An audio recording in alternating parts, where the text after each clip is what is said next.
Shabbat Shalom amigos, muchas gracias por acompañarnos a este estudio del cierre del día de reposo. Vamos a continuar con nuestros estudios del libro de Josué. Así es de que, si gustan, por favor acompáñenme ahí el capítulo 19 del libro de Josué.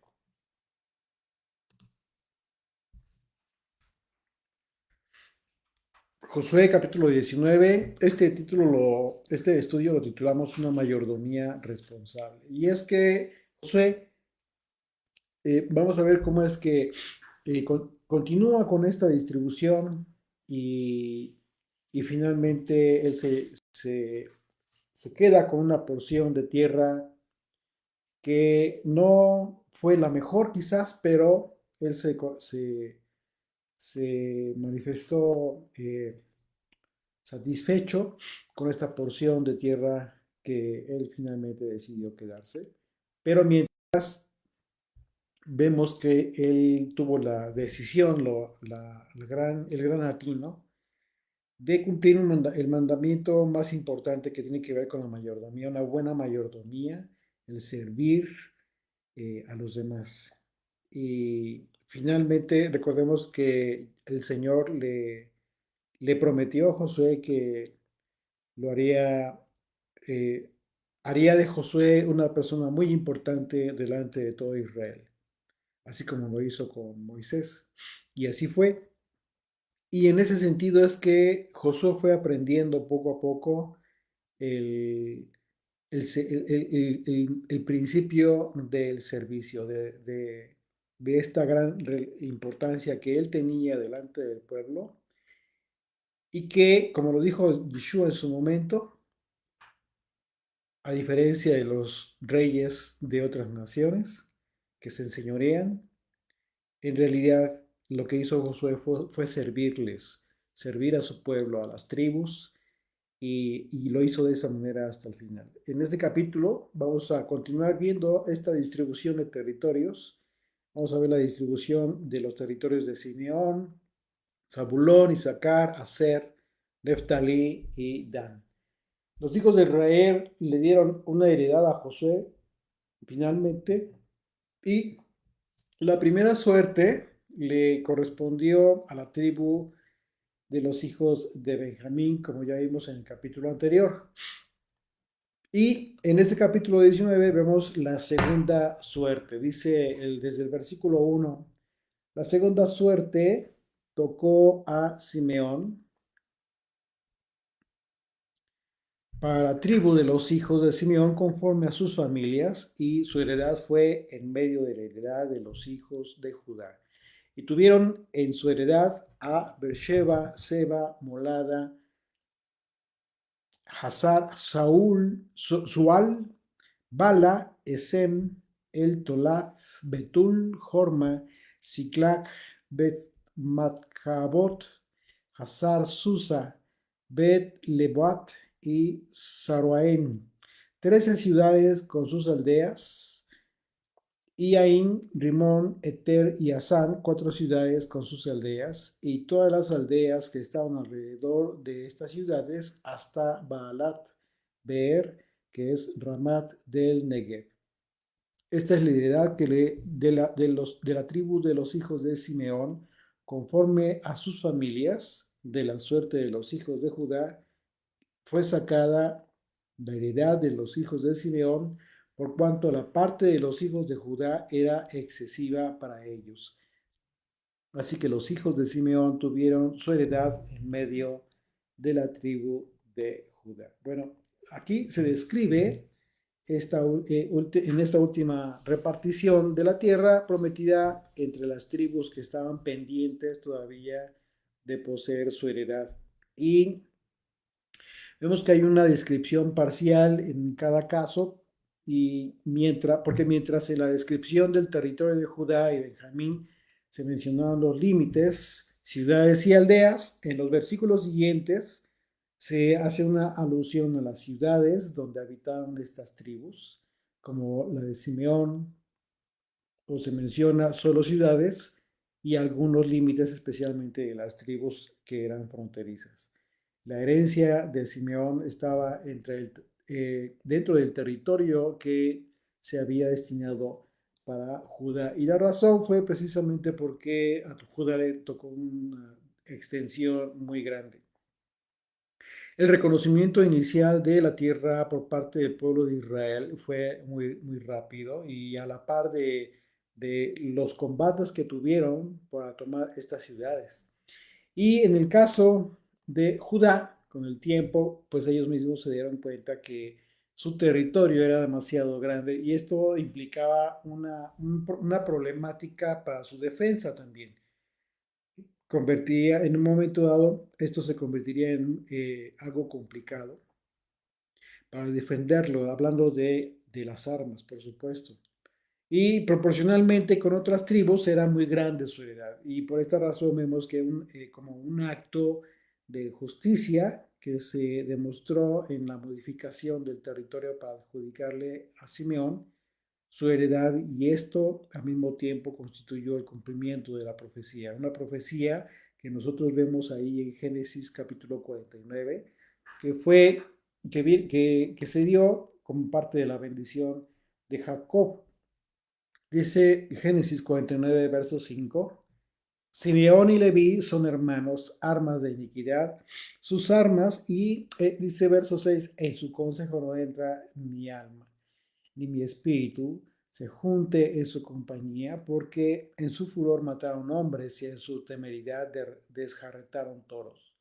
Mire, maldito su furor que fue fiero y su ira que fue dura. Dice al final, yo los apartaré en Jacob y los esparciré en Israel. Esta última porción tiene que ver precisamente con una profecía cumplida en el momento de la repartición de estas tierras de esta manera. Y como no se trazan fronteras, sino que se mencionan ciudades, se considera que en un momento la tribu de Simeón estaba esparcida por toda la tribu de Judá. Y más tarde, al parecer, la tribu de Simeón se adhirió a la tribu de Judá en el momento de la división del reino, cuando las tribus del norte se adhirieron al rey de Jeroboam. Se mencionan como posesión 13 tribus. Si ustedes vuelven a leer este pasaje que leímos, ahí desde el versículo 2, se van a dar cuenta, cuentan las ciudades, en realidad son 14, pero dice el texto que son 13, y esto podría explicarse en el sentido de que la mención de Beersheba puede ser una extensión de Seba, que aparece ahí en la redacción en segundo lugar. De tal manera que los dos nombres que se pueden referir a una misma ciudad, no es que sean dos, sino probablemente sea una. Lo que más se destaca en este pasaje es la actitud que tuvo la tribu de Judá, que demostró en esta ocasión un sentimiento de hermandad que existía entre ellos. Este sentimiento en realidad representó una actitud que fue permanente de solidaridad con los hermanos, con sus hermanos, y en este caso con el hermano necesitado. Y por otro lado, se destaca que la tribu de Judá no se caracterizó por la avaricia, ya que Judá tenía mucho, ¿sí? Pero se dio también a la tribu lo que en realidad era demasiada posesión para la tribu, para la tribu de Judá, que no tenía mucha población, pero por el tema de la distribución le había tocado mucha extensión de tierra. Era demasiada posesión para una tribu que no tenía mucha población y que dejaría gran parte de este territorio sin un cuidado militar, que en este tiempo y bajo las circunstancias todavía pues era muy necesario, lo cual era muy importante. Así es que eh, en la actualidad muchos conflictos internacionales normalmente desde hace siglos se ha dado por la avaricia y bueno, hoy en día sabemos lo que está sucediendo allá en Israel. Estamos en el 2023, año 2023, en donde a principios del mes de octubre de se dio una circunstancia muy lamentable, un ataque a la población civil de Israel por parte de un grupo terrorista. Este grupo terrorista que normalmente se encuentra habitando en la Franja de Gaza. Este conflicto nace justo precisamente cuando se determinó la constitución del Estado de Israel, pero al mismo tiempo la constitución del Estado de Palestina. Y ha sido un conflicto político, bélico, religioso, en fin, terrible. Hay que analizar la historia, los antecedentes históricos de esta circunstancia para entender realmente que todo este conflicto no tiene que ver solamente con un aspecto de la escritura, sino que también tiene que ver con un aspecto de político, en realidad. Recordemos que la tierra prometida fue dada a Israel en un tiempo, en este tiempo justo que estamos analizando en el libro de Josué.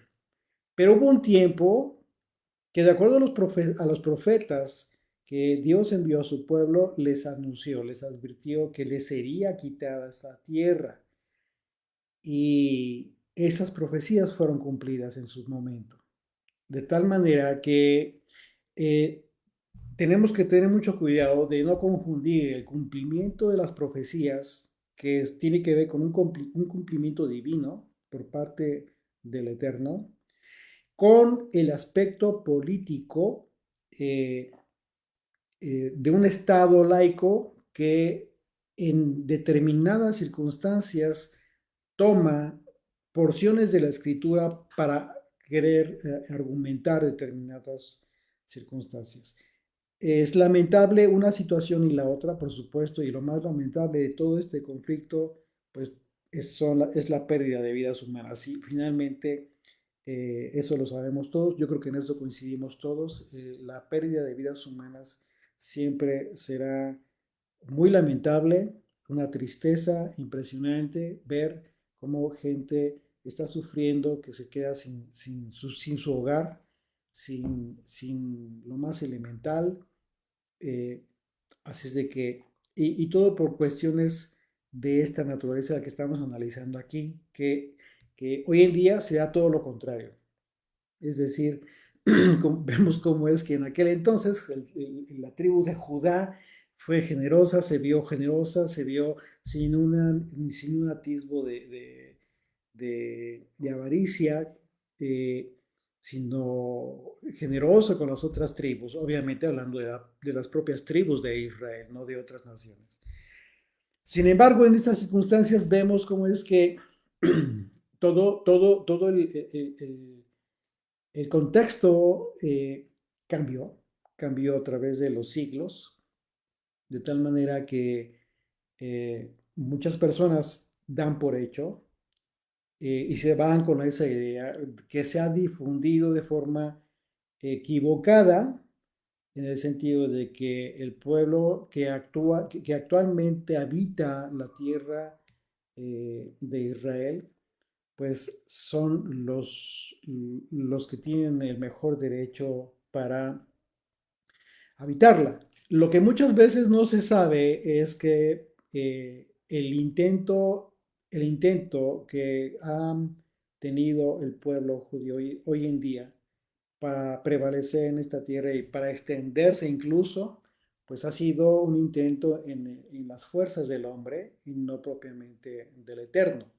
No ha sucedido algo sobrenatural, aparte del esfuerzo y aparte de la ayuda internacional que ha recibido la nación de Israel. ¿Tiene derecho Israel a permanecer como Estado? Por supuesto que sí. Yo considero que todo el mundo coincidimos en eso.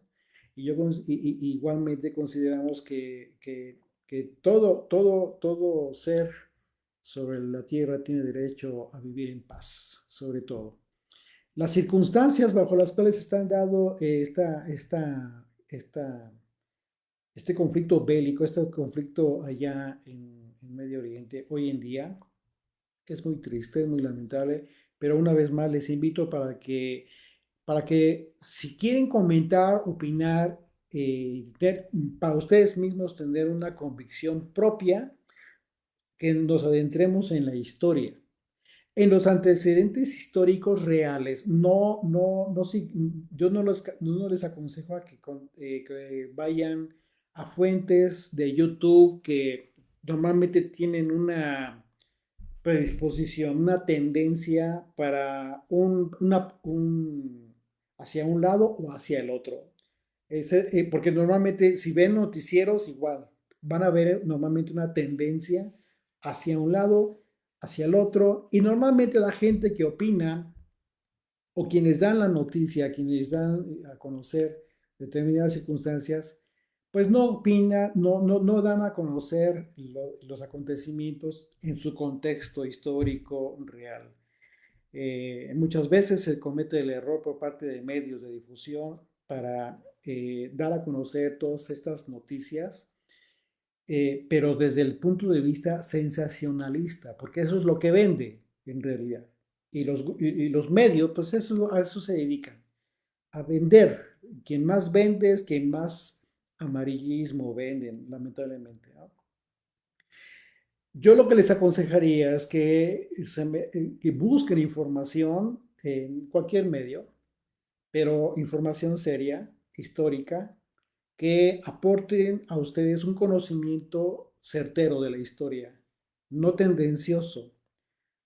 Y en ese sentido se van a dar cuenta ustedes como que su criterio va a ser un poco más amplio, su criterio bíblico va a ser más amplio para tener una opinión personal, no para discutir, porque tampoco se trata de eso, sino para tener una opinión personal acerca de lo que realmente está sucediendo allá en aquel lugar, que como sucede en otros países, igual se lo comentaba yo la vez pasada, hay guerras en otros países y que siempre a final de cuentas lo más triste, lo más lamentable, la pérdida de vidas humanas, que la gente se queda sin un techo, sin alimentos, sin los alimentos más indispensables. Eso es lo más triste de todos estos acontecimientos. Hay por ahí un comentario que hacen los eh, eh, investigadores en el sentido de que poco antes de 1948, cuando finalmente se decretó el establecimiento del Estado de Israel a través de las Naciones Unidas, los religiosos de Israel, del pueblo judío, se negaban a aceptar esto porque decían, eso es pecado. ¿Y por qué consideraban ellos que era pecado? Estamos hablando de los rabinos. Ellos consideraban que eso era pecado, que acudir, que aceptar esa declaratoria de Estado a través de las Naciones Unidas era un pecado. Bueno, ellos lo consideraban así, nada más y nada menos, porque tenían un argumento sólido y bíblico. Y es que ellos consideraban que era pecado por cuanto que su regreso a la tierra de Israel no era a través del Mesías, sino a través de la determinación del hombre. Entonces, eh, cuando ustedes conocen este tipo de antecedentes históricos que están documentados, que son reales, su criterio acerca de la Biblia, su criterio bíblico es más sereno, no es tan sensacionalista, digámoslo de esa manera, y no tan fácilmente se deja influenciar por noticias que de repente escuchan ustedes, comentarios en Facebook, en cualquier medio de YouTube, por ejemplo, ¿no? Que ya son tendenciosos hacia un lado o hacia el otro, ¿no? ¿En qué sentido? Pues muchos apoyan a Israel desde el punto de vista religioso y otros apoyan a Palestina desde el punto de vista político religioso también. Y en realidad el problema de origen tiene que ver con un aspecto no solamente político, sino también religioso, quienes lo han vivido en ese sentido. Así es de que, bueno, estamos viendo aquí cómo es que Judá en aquel entonces tuvo una actitud totalmente distinta a lo que está sucediendo hoy en día, pero obviamente estamos hablando que esa actitud la tuvo para con otra tribu de Israel. Así es de que, pues bueno, les decía, lamentablemente hoy en día, no solamente en Israel, en cualquier otra parte del mundo, los conflictos bélicos internacionales normalmente se dan por los aspectos de riqueza, que en ocasiones son territoriales, en ocasiones son por lo que la riqueza de la tierra, lo que hay en determinado lugar. Aquí en esta ocasión, el caso de Judá, pues es una demostración de la grandeza de un pueblo que no se limitaba a la posesión excesiva de territorios y riquezas, sino que a la solidaridad que se tenía con sus vecinos, con los vecinos hermanos de las tribus menos favorecidas. Continuamos ahí Josué 19, verso 10, dice, la tercera suerte tocó a los hijos de Zabulón conforme a sus familias, y el territorio de su heredad fue hasta Sarid y su límite sube hacia el occidente Marala y llega hasta Debeset y de allí hasta el arroyo que está delante de Jokneam y gira a Sarid hacia el oriente, hacia donde nace el sol, hacia el límite de Kislot Tabor, sale de Borat y sube a Jafia, pasando de allí hacia el oriente, hacia el lado oriente a Gat Hefer y a Ita Kasim. Sale a Rimón, rodeado de Nea. Luego, al norte, al límite gira hacia Hanatón, viniendo a salir al valle de Jeptel, y abarca Catat, Naalal, Simrón, Idala y Belén. 12 ciudades con sus aldeas. Esta es la heredad de los hijos de Zabulón, conforme a sus familias. Estas ciudades con sus aldeas. Así es que Zabulón fue uno de los hijos de Lea. Él nació después de Isaacar, pero recibió una bendición antes de por parte de Jacob y de Moisés. Su territorio se extendía cerca del lago de Kineret. Así se le llama también al mar de Galilea. El mar de Galilea a través de la historia recibió nombres distintos. Y uno de esos nombres es Kineret, por, por el lado este, hacia el Mediterráneo, por el oeste. Al parecer, en el principio, ellos no tocaron las costas occidentales porque estas estaban reservadas para Manasés. Así es que la extensión norte, de norte a sur, pues no se puede trazar con mucha exactitud porque muchos de los lugares mencionados son desconocidos. Dentro del territorio de Zabulón hubo lugares destacados históricamente por el Antiguo Testamento que se mencionan y también en el Nuevo Testamento, como el caso de Nazaret, donde Yeshua tuvo una buena parte de su niñez y su juventud. Dice Mateo 4, verso 12, cuando Yeshua oyó que Juan estaba preso, volvió a Galilea. Y dejando a Nazaret, vino y habitó en Capernaum, ciudad marítima, en la región de Zabulón y de Neftalí, para que se cumpliese lo dicho por el profeta Isaías cuando dijo: tierra de Zabulón y tierra de Neftalí, camino del mar, al otro lado del Jordán, Galilea de los gentiles. El pueblo asentado en tinieblas vio gran luz, y a los asentados en región de sombra de muerte, luz les resplandeció. Continuamos ahí en el verso 17, dice de Josué 19. La cuarta suerte correspondió a Isaacar, a los hijos de Isaacar conforme a sus familias, y fue su territorio Jezreel, Kesulot, Sunem, Jafaraim, Sihón, Anaharat, Ribot, Kisiot, Ebes, Remet, Ganim, En Hada y Bet Pases. Y llega a este límite hasta Tabor, Shahasima y Bet Semes. Y termina en el Jordán, 16 ciudades con sus aldeas. Esta es la heredad de la tribu de los hijos de Isaacar, conforme a sus familias, estas ciudades con sus aldeas. No es mucho lo que se dice de Isaacar, solo se mencionan estas ciudades principales sin dar los límites territoriales. Lo que sí queda claro es que esta tribu está ubicada en el valle de Jezreel. Lugares importantes de este territorio, pues bueno, el propio Jezreel, donde estaría el palacio de Acab, y cerca de allí la villa de Nabot. También Sunem, donde vivió la mujer que hospedó a Eliseo, el profeta Eliseo.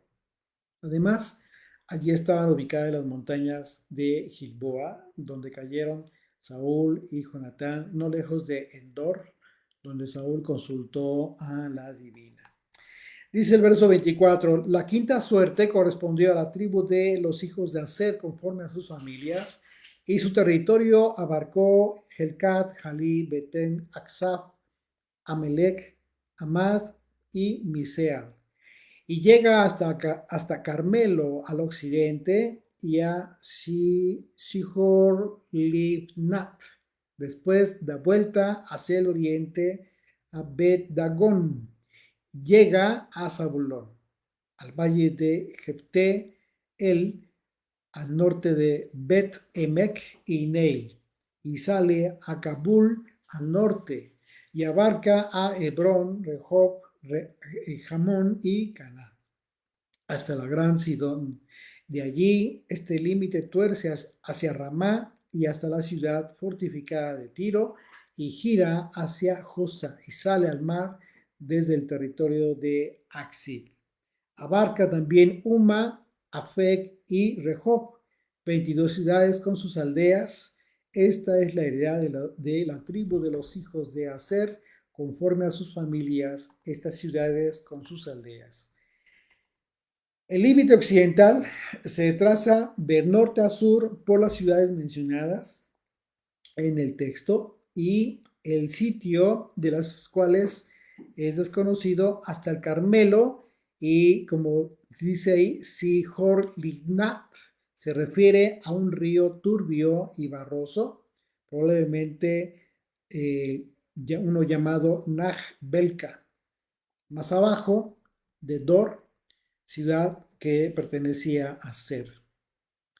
De allí la frontera dobló hacia el oriente a Bet-Dagón, ciudad en el punto de unión con el territorio de Zabulón y Neftalí, una colindancia. Así es de que seguía hacia el norte, hacia Kabul, con otras ciudades, entre las cuales se menciona la Gran Sidón, llamada así porque era una metrópoli de mucho progreso en todos los sentidos entre los fenicios. Y aunque es mencionada dentro de la heredad de Aser, no fue poseída por ellos. Luego se menciona a la ciudad fortificada de Tiro, que al parecer era otra gran ciudad con esa misma característica. De allí la frontera iba hacia Josa, ciudad del interior, y desde allí hasta Aksib, que todavía estaba sin conquistar este lugar. Estas ciudades sin conquistar mantienen, igual como lo mencionábamos en el capítulo anterior, una constante esperanza, un aspecto de esperanza para el pueblo que debía tener frente a esto que representaba para ellos un desafío al no haber podido conquistar todavía todas estas tierras, para que posteriormente lo pudieran hacer, pero esto en base a su fidelidad al Señor. Recordemos que en todas las conquistas siempre dependió Israel de su fidelidad al Señor. Y la única persona notable mencionada después del Nuevo Testamento que pertenecía a esta tribu fue precisamente Ana. Y Ana se menciona en el capítulo 2 de Lucas, cuando fue llevado Yeshua al templo. Ahí en el versículo 36, a partir del verso 36, Lucas 2, dice, estaba también allí Ana, profetisa, hija de Fanuel, de la tribu de Aser, de edad muy avanzada, pues había vivido con su marido 7 años desde su virginidad. Y era viuda hace 84 años y no se apartaba del templo, sirviendo de noche y de día con ayunos y oraciones. Esta, presentándose en la misma hora, daba gracias a Dios y hablaba del niño a todos los que esperaban la redención en Jerusalén. Obviamente, es obvio que había muchas otras personas de esta misma descendencia, igual que Ana, pero se menciona a Ana específicamente como de la tribu de Aser, como un personaje importante en las escrituras en torno al Mesías. Dice, continuamos ahí, regresamos a Josué 19, verso 32. Dice, la sexta suerte correspondía a los hijos de Neftalí conforme a sus familias y abarcó su territorio desde Jefel, Alon, Saanim, Adamineset y Jabneel hasta Lacum y sale al Jordán y giraba al límite hacia el occidente a Asnot Tabor y de allí pasaba a Ucoc y llegaba hasta Zabulón al sur y al occidente confinaba con Aser y con Judá por el Jordán hacia donde nace el sol. Verso 35.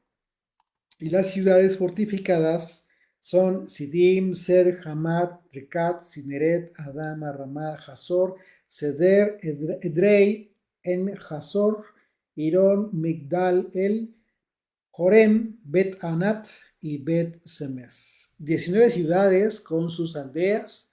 Esta es la heredad de la tribu de los hijos de Neftalí, conforme a sus familias, estas ciudades con sus aldeas. Neftalí era la tribu que estaba más al norte de todas. Esta estaba muy cerca del monte Líbano. Fue dentro de los límites de esta zona donde Josué derrotó al rey Jabín. En esta tribu también se localizaron poblaciones como Capernaum y Bethsaida, al norte, al lago de Kinneret, una vez más, que es, eh, como lo mencionábamos, Galilea, el mar, lo que se conoce como mar de Galilea o lago de Galilea. Ciudades donde hizo muchos de sus milagros, Yeshua. Así es de que continuamos en el verso 40, dice la séptima suerte correspondió a la tribu de los hijos de Dan conforme a sus familias y fue el territorio de su heredad Sora, Estaol, Irsemes, Saalabim, Ajalón, Getla, Elón, Timnat, Ecrón, Etleke, Gibeton, Baalat, Jeud, Bened Berek, Catrimón, Mejarcón y Racón, en el territorio que está delante de Jope. Y les faltó territorio a los hijos de Dan, y subieron los hijos de Dan y combatieron a Lesem, y tomándola, la hirieron a filo de espada, y tomaron posesión de ella, y habitaron en ella, y llamaron a Lesem Dan, del nombre Dan su padre. Esta es la heredad de la tribu de los hijos de Dan conforme a sus familias, estas ciudades con sus aldeas. La tribu de Dan había estado al frente de uno de los 4 escuadrones del campamento de Israel durante la marcha por el desierto. Pero tal como su escuadrón iba en la retaguardia en estas marchas, ahora es la última tribu en ser mencionada como receptora de esta heredad de Canaán. Por los nombres de las ciudades podría deducirse que esta tribu le correspondió ubicarse en la parte sur del país, entre Judá por el este y el país de los filisteos por el oeste, con Efraín al norte y Simeón al sur. Más tarde, buena parte de la tribu de Dan se ubicó en el norte. Se menciona la conquista del Esem. Muchos piensan que es una referencia a Lais, la ubicación de Dan, tribu y ciudad. En el norte, pues es confirmada más tarde por la expresión desde Dan hasta Beersheba. Esta alusión a los extranjeros, perdón, a los extremos del norte y del sur del país.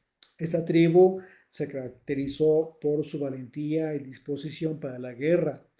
Tal vez por eso le tocó estar más cerca de estos vecinos de los filisteos.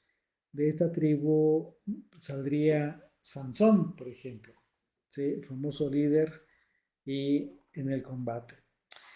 Dice el verso 49, y después que acabaron de repartir la tierra en heredad por sus territorios, dieron los hijos de Israel heredad a Josué. Fíjate, al final, a Josué, hijo de Nun, en medio de ellos. Según la palabra del Señor, le dieron la ciudad que él pidió, Timnat Será, en el monte de Efraín. Y él reedificó la ciudad y habitó en ella. Estas son las heredades que el sacerdote Eleazar y el hijo de y Josué, hijo de Nun, y los cabezas de los padres entregaron por suerte en posesión a las tribus de los hijos de Israel en Silo, delante del Señor, a la entrada del tabernáculo de reunión, y acabaron de repartir la tierra. Finalmente, uno creería que en este aspecto, hablando de Josué, como finalmente él fue el líder que Dios estableció de Israel, un hombre que había guiado con mucho éxito a los hijos de Israel contra los cananeos y que había servido y había sido victorioso en las guerras. Podría uno pensar que los israelitas le darían permiso, libertad para que escogiera cualquier sitio que deseara tener para establecerse allí. Sin embargo, esto no sucedió así. Los israelitas no le ofrecieron los lugares los mejores lugares para que se estableciera. No le dieron esa libertad, sino que Josué hizo su propia elección y fue un lugar llamado Timnat Sera, que estaba situado a unos pocos kilómetros de Silo. Era un lugar árido, según esto, era un lugar árido y uno de los sitios peores que Josué pudo haber escogido. Desierto. Y esto nos recuerda lo que sucedió con Abraham y con Lot. ¿Te acuerdas del pasaje? Eh, Cuando ellos vieron la tierra de Canaán, Abraham le dijo a Lot, escoge tú cualquier porción que quieras. ¿Dónde quieres? Y yo me quedaré con el resto, dijo Abraham. Lot escogió lo mejor. Lot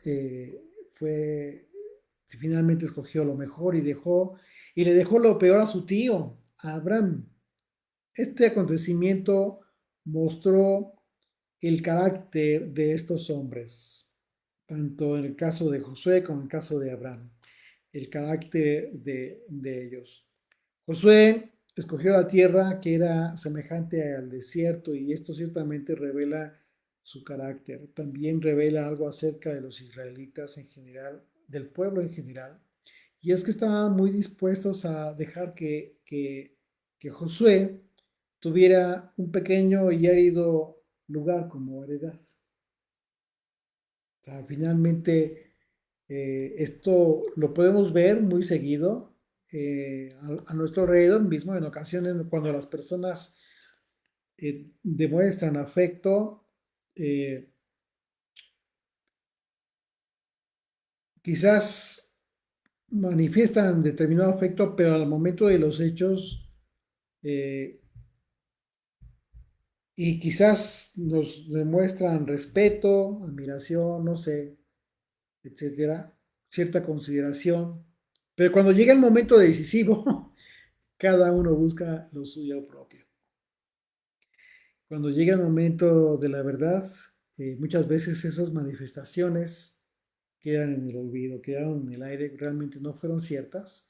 Y muchas veces expectativas que en un momento dado existían, pues son defraudadas por las actitudes que muchas veces las personas tienen. Hablando de posesiones materiales, hablando de riquezas, hablando, hace algún tiempo yo les platicaba, les comentaba cómo es que es todo esto de la repartición de la tierra, la heredad, etcétera, tiene que ver mucho, está muy parecido al tema de las herencias, ¿no? Entre las familias, que en ocasiones, cuando no representa una bendición o cuando no se toman decisiones sabias con temor de Dios, representan más que una bendición, es un desastre en ocasiones que lamentablemente, pues las relaciones de la familia se perjudican. Todo finalmente, por esta misma actitud que tuvieron los israelitas con Josué. Y pudiéramos pensar nosotros que fue algo injusto, realmente no, en realidad no fue así. Josué simple y sencillamente cumplió con un servicio de humildad para con el Señor.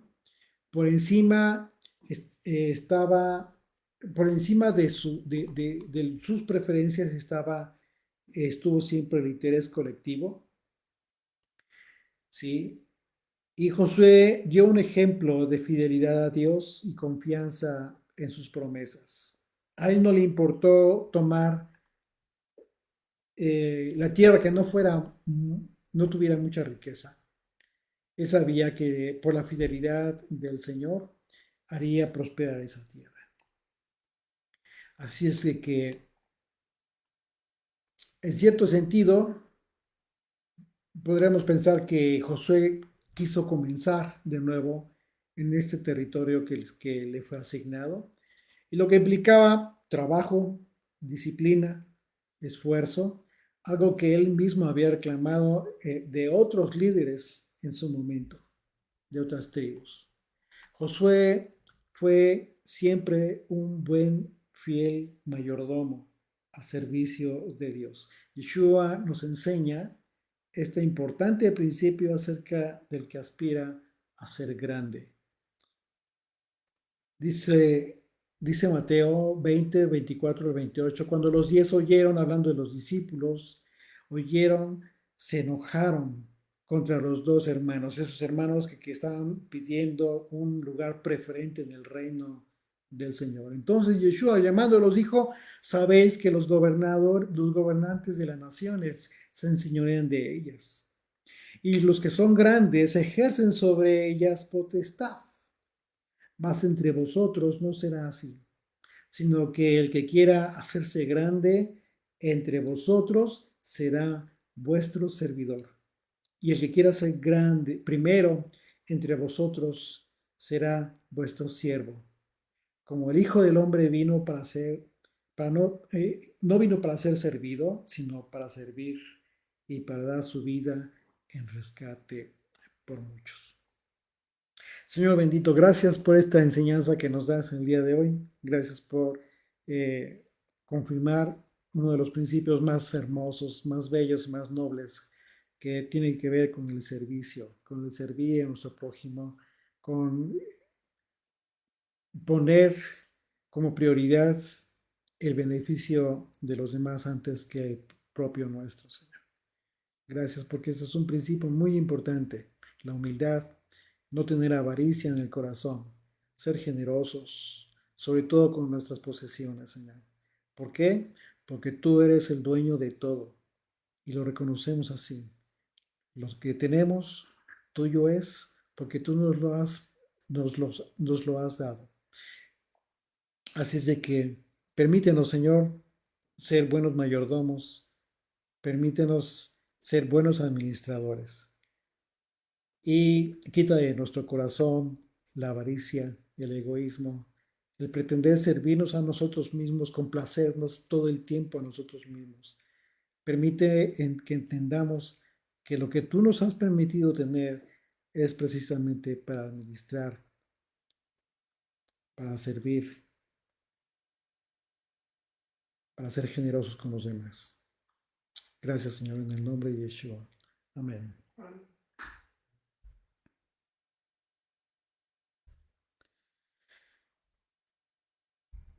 Bien, amigos, pues muchas gracias por este tiempo, gracias por habernos acompañado en un capítulo más del libro de José.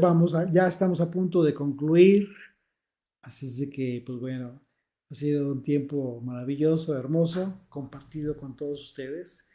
Esperamos que tengan una semana muy agradable, bendecida, cuídense mucho, está haciendo frío, ya comenzaron los frentes fríos por acá, en América, en, en Occidente, así es de que, pues bueno,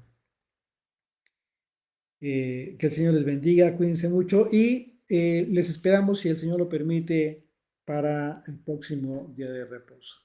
Les mandamos un fuerte abrazo, mi esposa, mi hijo y yo, desde Cuernavaca, México. Un abrazo, amigos. Shalom.